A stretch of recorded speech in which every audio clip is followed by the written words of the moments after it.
This is an audio production of Hunter of the Setting Sun by N.N. Shepherd.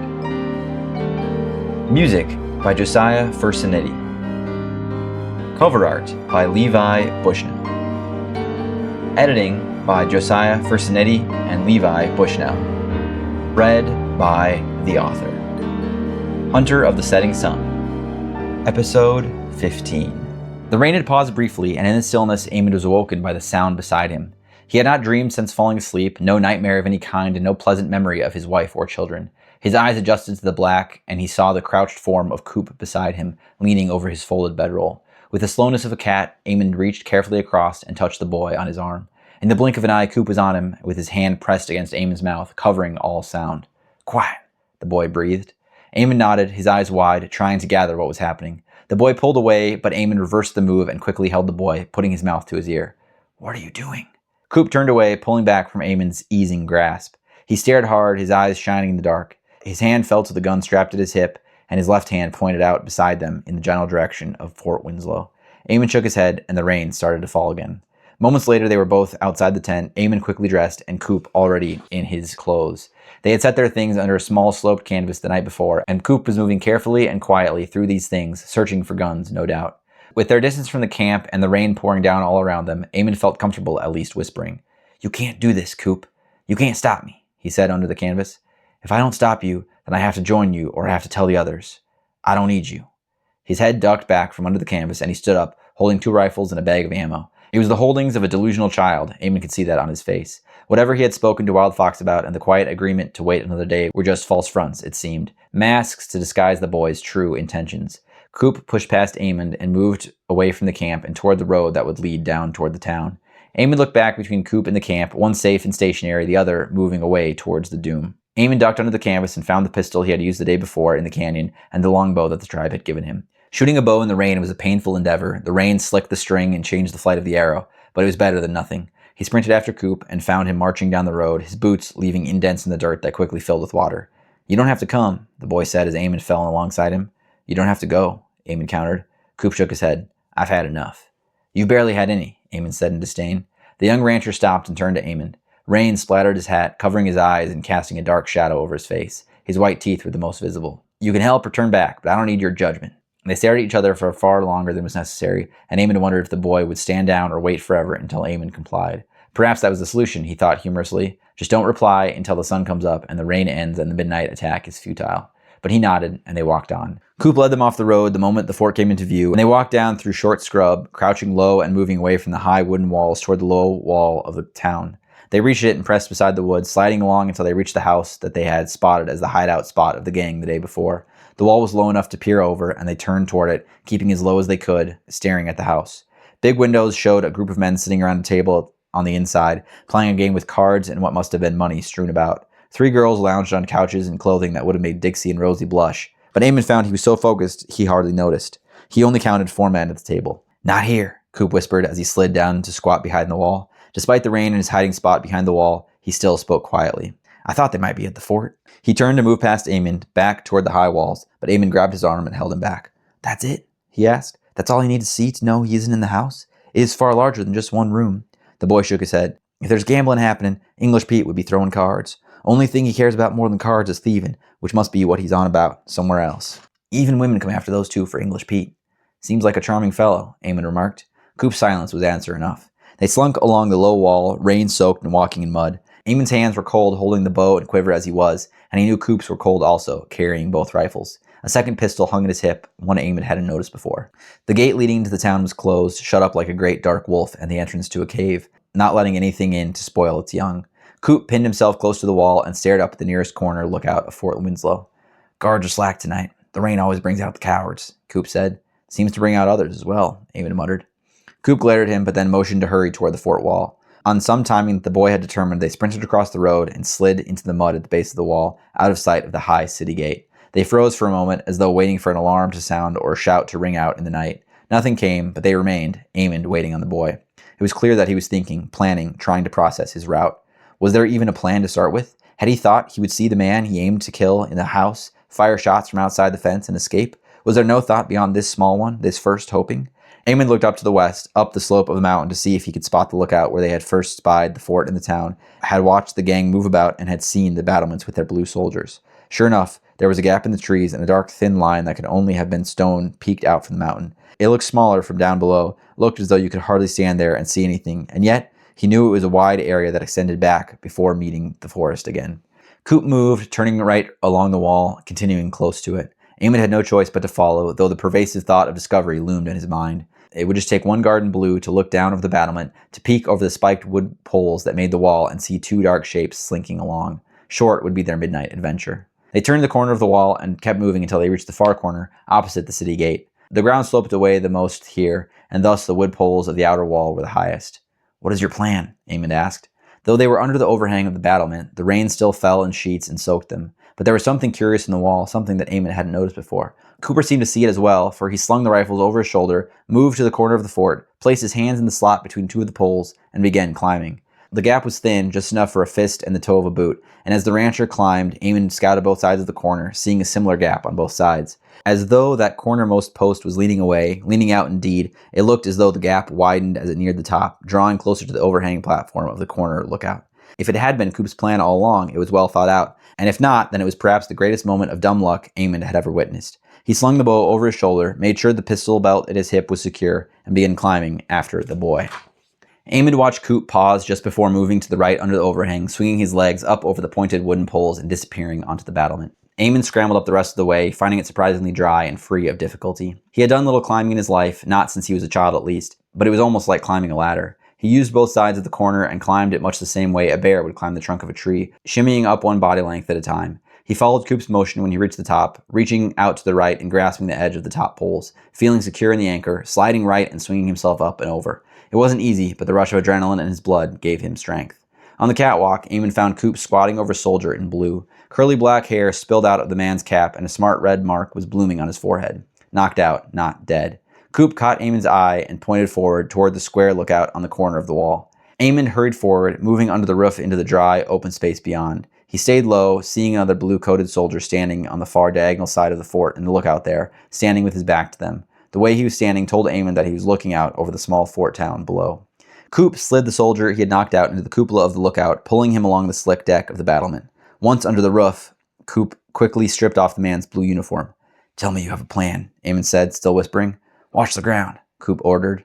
Emmond moved to the inside corner of the parapet, leaned over the short wall and down into the courtyard below. There were two different fires built in what looked like metal barrels, lids covering the flames against the falling rain. A few men in blue stood about, guns resting against shoulders, caps pulled low over their faces, the collars of their coats turned up to their ears. Long, low buildings lined each of the four walls of the fort, each with windows that were partially visible in the night, yet only the dim flame of the two fires gave any light. Centered in the courtyard against one wall rose the keep, or what Emmond would have thought of as the keep. It was wood, as the rest of the battlement seemed also to be, rising higher than the rest of the fort. There were no windows on the side of the keep, at least not on the side that Emmond could see, and only at the top where the roof rose above the wide platform was there open space. No one stood above the keep, nothing moved, and there was no light. Emmond could see the shape of a large gate built into the fort adjacent to the keep's wall, but a set of heavy spars hung across the doors. He turned back to Coop and the sleeping guard just in time to see the young rancher pushing the man over the edge of the wall. He flopped into the darkness, his white underclothes the last thing to be seen. Managing to stifle a cry, Emmond dashed to the space next to Coop and watched as the body landed hard on the slope of the hill and rolled away into the shadows of the scrub trees. The way he landed had surely killed him. With one spin and the aggression of a man who had found himself in a place he didn't wish to be, Emmond gripped Coop's coat and pinned him against the low wall. The boy hardly struggled back. "What have you done?" Emmond barked, barely managing to keep his voice to a whisper. "You killed him!" "What else could I do?" the boy asked. If he saw me, he would have woken up and raised an alarm. Tie him up! Tie him up and gag him!" Coop shook his head and pushed Emmond away. "We don't have time." A yell came from below, from the courtyard. Emmond and Coop's eyes locked, and quickly they scrambled to the other end of the cupola. Still crouching low, they peered over the edge. Two men in blue coats were standing at one end of a cart, a heavy-looking brown tarp hanging over it. Another man in blue, this one with a black cap instead of a blue one, was talking to the men, pointing at the cart and then pointing back toward the keep. Their voices were lost in the rain. Coop gripped Emmond's arm tightly, so tightly that he was forced to look over at the boy. "Red Sven," Coop whispered, a pale look drawn on his face.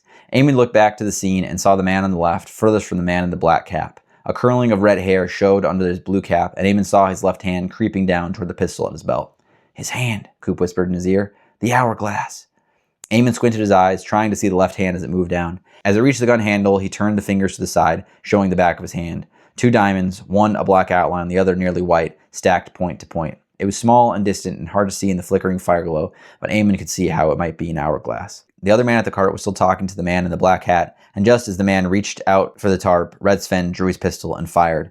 If the shots in the canyon the afternoon before had been loud, this one bullet firing in the middle of the fort was tenfold. It echoed, seemed to reverberate off each droplet of rain, the sound so loud that for a moment time stopped. Emmond could see the man in the black cap stumble back, his arms still frozen outward as though he could still reach the tarp, his feet not quite sure how to manage his weight, not sure if they could. On an impulse, Emmond glanced to the guard on the tower opposite them, just visible on the other side of the keep, and saw the man watching the same way as they were, though not crouched. Just as quickly as it had stopped, time rushed on again, and the motion was set. The man in the black cap fell back, somehow managing to grab hold of the tarp and pull it back with him as he fell, exposing a series of tan wooden chests. He crashed to the ground, and the 2 men in blue caps quickly pushed the cart forward, around the corner of the keep and out of sight. "Gold!" Coop gasped, this time not hiding his voice. Quickly, with the speed of youth, he dove from behind the small half-wall, sprinted down the middle of the battlement until he reached the wooden stair that led down the side of the building there. Quickly, with the speed of youth, he dove from behind the small half-wall, sprinted down the middle of the battlement until he reached the wooden stair that led down into the fort. The shot brought sound and commotion, and men in blue with rifles and pistols dashed from doorways, and as Emmond and Coop reached the mud floor of the place, they found themselves among a group of confused soldiers, some in various levels of undress. "Connor's been shot!" someone yelled, and the wave of men turned toward the corner of the keep. Emmond and Coop ran the opposite way, and the large wooden gate loomed before them. A flash of blue told them that the thieves had just exited through the small porter's door at the side of the gate. Just before the heavy gate could close entirely, Emmond threw his entire weight into the wood, smashing it open and bowling over the man who had closed it. They rolled to the ground, separating and coming up to their knees. Emmond heard the sound of a gun being cocked, the hammer pulling back and ready for firing, and without being able to tell the direction, he dove to the side, hoping he would be missed. There was no pain as the shot rang out, and then another shot came, and Emmond looked up to take stock of the scene. A large wagon stood just outside the gate, 2 horses at the pulling end, 2 men standing behind it with crates in their hands, transferring the load from the small handcart to the larger wagon. The man with red hair that Coop had named Red Sven was on the ground near the door, and Coop was just peeking his head out from behind the porter gate. A 4th man was on the other side of the wagon, his pistol raised at where Coop poked from the doorway. The crates were quickly forgotten, and Emmond turned and dove behind a pile of wood, either placed there as firewood or perhaps left behind in the building process. He didn't know, and likely never would. The bow was clumsy and slippery as he pulled it from his back, and as he raised the pistol from the holster, he felt the familiar calm strength of his hunter focus washing over him. The scene eased out. Red Sven dashed across the space to the wagon and ducked behind it, his gun still in hand. The man behind it had a long, hanging black mustache and wore a round hat on his head. The 2 men at the handcart with crates had quickly forgotten them and were ducking behind the wagon as more shots rang from the doorway, and the shorter of the 2 men cried out, falling to the ground with a spurt of blood from his leg. Emmond thumbed the hammer and pointed, anticipating the kick, knowing there would be a flash at the barrel and a puff of smoke, and when the sound rang out, he knew he had shot true. The bullet hit squarely in the side of Red Sven's head, clapping his ear against the side of the wagon and dropping him to the ground as if he had always been dead. He felt like there was no life in him, and only when the other men turned toward him did Emmond realize his mistake. The pile of the wood was low, much too low, and far too close to the wagon to offer much cover. As he dropped down, his hat blew off his head, and a white-hot pain shot along the side of his skull, just above his ear. He could feel the heat of the blood as it filled his ear, running down toward his neck, and he cringed and crouched against the bullets that rained after him. There were shouts, and the bullets paused, and he looked up to see the wagon pulling away, 3 men on board with maybe half of the crates, Red Sven laying in a heap behind. Coop dashed from cover and gestured to Emmond where he lay. "Let's go," he shouted. Rising, Emmond followed, and they raced after the wagon. Shouts sounded behind them, and then bullets could be felt, whizzing past them in the darkness toward the departing wagon. There was a cry from ahead, and the wagon turned a little, following the road. Coop gripped Emmond's arm and pulled him to the side, off the main road to a narrow side street. They sprinted for what must have been a minute before turning slightly down an angled alleyway and coming out into the main street again. It had curved out and away from where they ran, and it was clear that Coop had led them on a shortcut.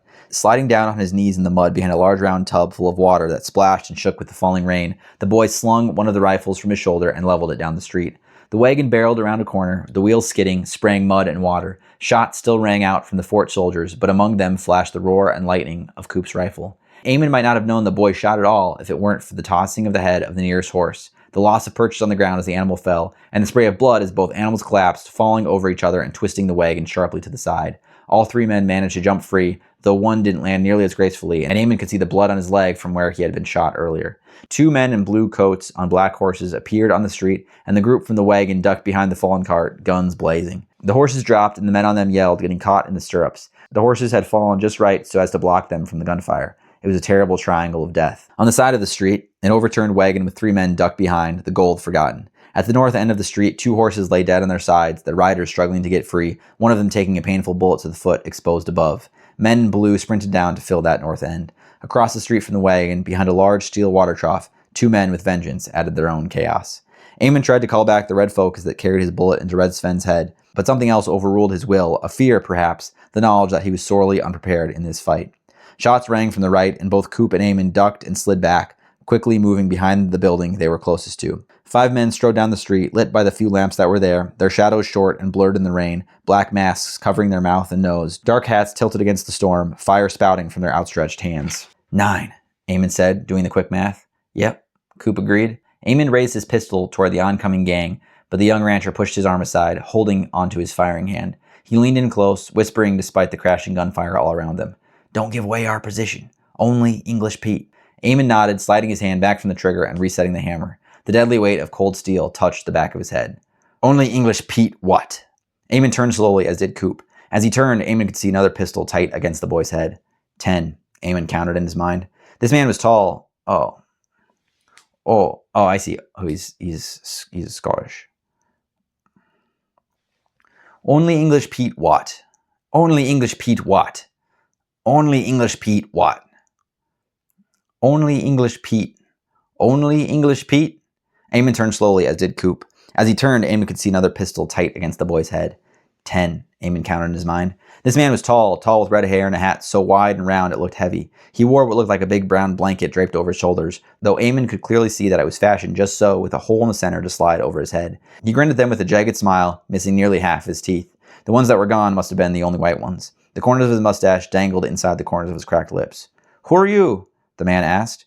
He had another accent that was new, one that Emmond had not yet heard in this world. He glanced at Coop, trying not to move his head too much. Businessman, Coop said, adding a deeper drawl to his voice. Looking for opportunity. The man tilted his head just a little, as though he was questioning it. I saw the bullets from this side. Thought you might be shooting at us. Coop shook his head. Looking to help is all, he smiled.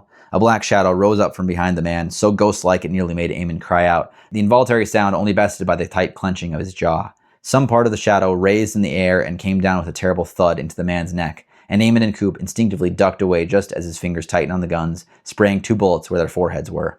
Half Buffalo stood and pulled his short hatchet from the man's neck as he fell, the dark paint on his face and clothing hiding him so well in the night he blended in with the shadows.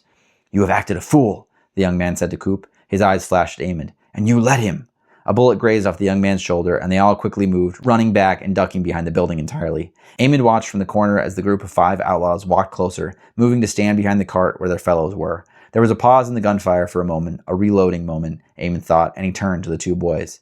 They were stealing gold, Coop explained. They would leave this night if we weren't here. Now I have a chance. Did you know they were stealing before you crept away from the camp? Because I did not.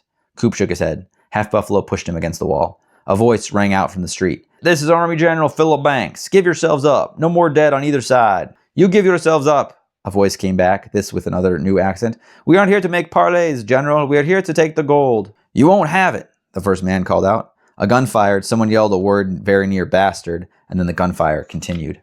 What is your plan? Half Buffalo snapped at his friend. Before he could answer, Emmond cut in. Fight or give up for another day. You think we're going to win here? How many blue coats are there? Coop didn't give an answer, though his eyes blazed as though he were firing bullets from them. You know how many, Emmond continued. Fight and die or give up for another day. The fighting stopped again. It was quiet, all too quiet. Then, just as suddenly as it had gone still, shouts erupted and cries rang out, but no more guns. The 3 behind the building peered out, but their vantage point was too far away to see the scene. With Half Buffalo in the lead, slinking from one shadow to the next, they reached the front edge of the building, ducking in the shadows. The good guys had won. Men in blue coats were dragging the robbers from behind their wagon. Those that were dead were tossed in a pile in the middle of the street. The alive ones were tied and sat down in a circle. There were only 4 left. Their hats were gone, any bandanas they had worn over their faces were gone, and they looked like a sorry bunch. He's there, Coop whispered. No, Half Buffalo whispered back, no discussion in his voice. Coop pointed forward to the man sitting closest to them, his head tilted back a little, blood fresh on his nose. His hair was styled well, even in the rain, and the mustache beneath his nose perfectly trimmed. His suit of clothing seemed fancy, as though he were trying to dress like a proper man rather than a thief. Even though Emmond knew it couldn't be so, he thought that the man was staring right at them. The shadows were too thick, but somehow he felt his eyes. Coop's gun raised slowly, the silver barrel shining even in the shadow. Half Buffalo was too quick, pushing his hand away, throwing him against the wall, deeper into the shadow. You would kill us all, he snapped, his voice hardly audible. Emmond reached and pulled the weapon from the boy's hand and helped the brave pull him further back along the wall. When they were far enough away from the buildings, and with the loud noises the army men were making in the street, Emmond and Half Buffalo let the boy go, stepping aside as he pushed them back. Half Buffalo spoke first. "They will hang them, won't they? Can that not be your revenge?" "At the hands of the army?" Coop shook his head. "What part did I have? As it stands, he would have died without me here tonight. Where is the satisfaction?" "Justice is justice, is it not?" "I've done nothing," Coop said, hanging his head. Half Buffalo reached out and touched his shoulder, but the young man pushed his hand away, turning to leave town. They had to climb the short wall to leave, as the city gate was still closed and guarded, but when they reached the tent at the overlook, they found Wild Fox sitting on the edge of the rock, his legs crossed under him, arms resting at his sides, his eyes closed. He wore only pants, and the rain fell on his tanned skin. Scars showed in the approaching morning light, crossing over and over his chest. There was some reverence that he held, sitting there at the edge of the view, the world spread out dark and gloomy behind him. Surely he could topple backwards over the edge, falling down to the slope below. The morbid thought made Emmond instantly remember the guard that Coop had pushed over the edge of the wall, and the anger towards the young man flared again. "You have returned from death," the chief said, still not cracking his eyes. "What have you learned?" "Not a damn thing," Coop sulked. "Then it was a waste," he answered, finally opening his eyes. "Sleep," he said. "You will watch the hanging tomorrow." That was the end. There was no other conversation, no other command. Coop obeyed, walking to the tent as though a dog that had been punished, his tail between his legs. Emmond didn't think the boy was ashamed so much as he was sorry he hadn't been able to kill English Pete. Emmond understood, and it was perhaps exactly why he said nothing and went to sleep himself. This has been an audio production of Hunter of the Setting Sun by N.N. Shepard. Music by Josiah Fursanetti. Cover art by Levi Bushnell. Editing by Josiah Fursanetti and Levi Bushnell. Read by the author. Tune in next time for another episode of Hunter of the Setting Sun.